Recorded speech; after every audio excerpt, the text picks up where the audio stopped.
जय श्री राम। हर हर महादेव। माँ की कृपा से जो आज मुझे आशीर्वाद प्रदान हुआ है, मैं वो आप सबके समक्ष रख रहा हूँ।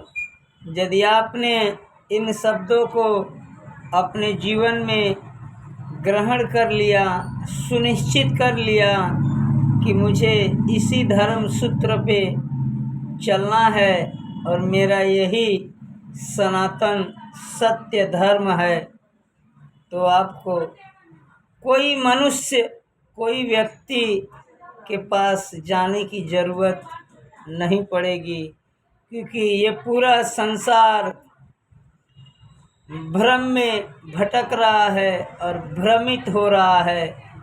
ये नहीं जान रहा है कि हर एक मनुष्य की चौथी पीढ़ी, जैसे मैं चौथा पीढ़ी हूँ, वैसे ही आप लोग चौथे पीढ़ी के संतान हैं।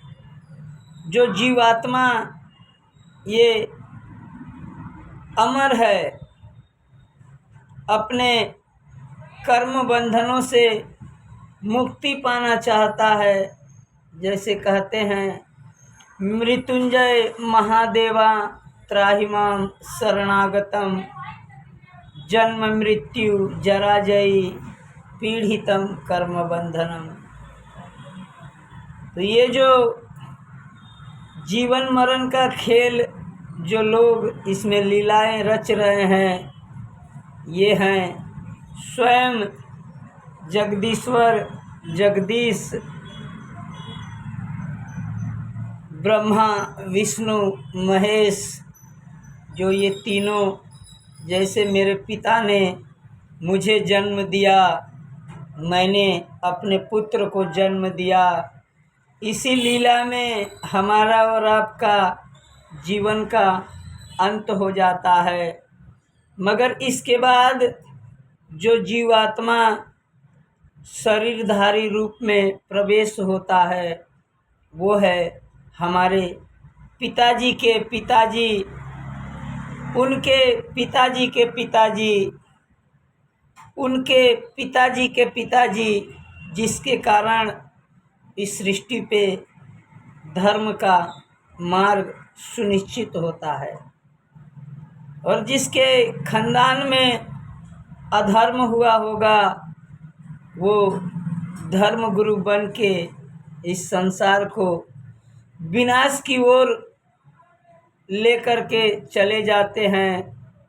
और उन जिन मनुष्य के, जिन व्यक्ति के घरों में ये तीन पीढ़ियाँ जो ईश्वर पे विश्वास रख कर के अपने जीवन को सुनिश्चित करता है, उसके घर से तीन पीढ़ी संपदा खत्म नहीं होती है। और ये जो अंधकारवश मनुष्य इस संसार में भटक रहा है, आप देखिए उसके जीवन में धन, संपदा, ज्ञान, बुद्धि, विवेक उसके अंदर सुनिश्चित नहीं रहते हैं। वो कभी भी अपने जीवन को नष्ट करने पे तुला रहता है। जो इंसान अपने पूर्वजों के सेवा में जीवन व्यर्थ नहीं करता है, वो क्या जाने कि परमेश्वर वही है,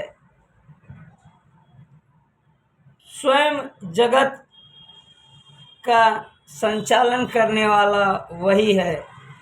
जब मनुष्य जान जाएगा कि ये जो नाभि चक्र है, इसी से आत्मशक्ति, ऊर्जा, जो शरीर में दिव्य दृष्टि, ब्रह्मरूपी त्रिकालदर्शी जो मनुष्य को प्रदान होता है, वो इसी चक्र से प्रदान होता है। क्योंकि ये आज्ञा चक्र है, यही मन में भावनाओं को, उन शक्तियों को प्रदान करने के लिए बुद्धि, विवेक देता है। जब हम जानते ही नहीं हैं कि ये कथावाचक कौन से रूप में कौन से अवतार में इन्होंने भगवान का रूप धारण किया है, इनके अंदर वो आत्मा है कि नहीं है, हमारे दुख नष्ट हो सकते हैं। तो हम क्यों अपना जीवन इस संसार में अंधकार बस भ्रमित कर रहे हैं? क्यों इतना धर्म का अपमान कर रहे हैं? यदि कोई भी मनुष्य जान जाए कि ये जो बोल रहा है ये किसका आत्मा है, उसके जीवन से समस्त दरिद्रता नष्ट हो जाती है। तो मैं इस वीडियो के माध्यम से कहना चाहता हूँ, जितने मेरे सगे संबंधी, जितने रिश्तेदार और इस संसार के जितने लोग देख रहे हैं, वो अपने 3 पीढ़ी पीछे जाएं और उनके संस्कारों को ढूंढें और उसी संस्कार को आप अपने भाई में, अपने चाचा में, अपने बहन में इस संस्कार को ढूंढने का प्रयास कीजिए। ईश्वर और कहीं नहीं है, ईश्वर इस सृष्टि पे विराजमान है।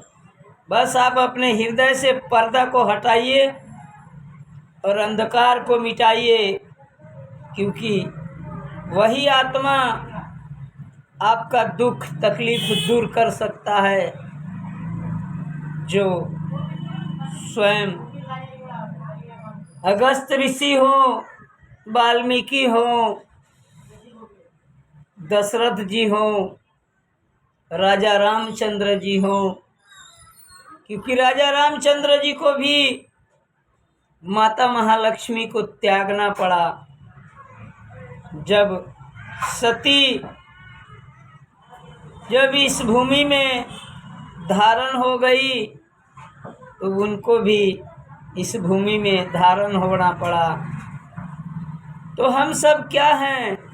यदि हम सब जान जाएं कि हम कोई गलत कर्म नहीं कर रहे हैं, ये जो जीवात्मा इसमें प्रवेश है, जो इसने पहले कर्म किया है वही हम कर्म कर रहे हैं, हम कोई पाप नहीं कर रहे हैं।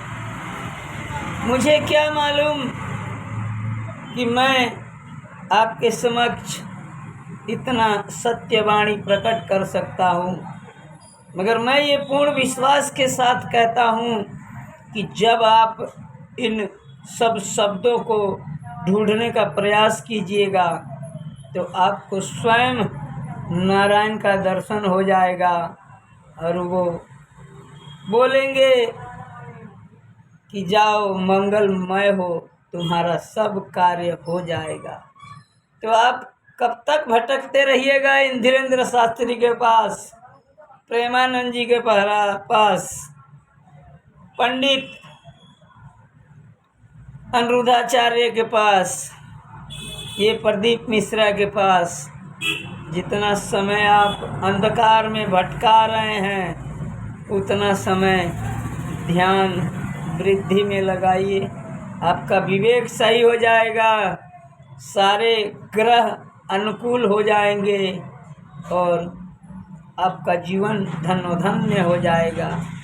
इतना अपने जीवन में अवश्य ध्यान रखें कि यदि आप 3 पीढ़ी तक अपने अंदर संस्कार, प्रभु का भावना, प्रेम, विश्वास रखते हैं तो आपके घर से कभी माता महालक्ष्मी नाराज नहीं होती हैं, मगर उन्हीं के घरों से नाराज होती हैं कि जिनके घर में माता महालक्ष्मी विराजमान हैं और वो अपनी 3 पीढ़ियों को नष्ट करने में लगा देते हैं। आप नज़रें उठा करके देखिए कि एक अमीर आदमी गरीब हो जाता है और एक गरीब आदमी अमीर हो जाता है, क्योंकि ये पुरुषोत्तम श्री राजा रामचंद्र जी ने इस सृष्टि पे दिखाया है कि करो कर्म, उसका पछतावा मत रखो, फल तो देने वाला ईश्वर है ही है। ओम नमो भगवते नारायणाय। ओम नमो पुरुषोत्तमाय।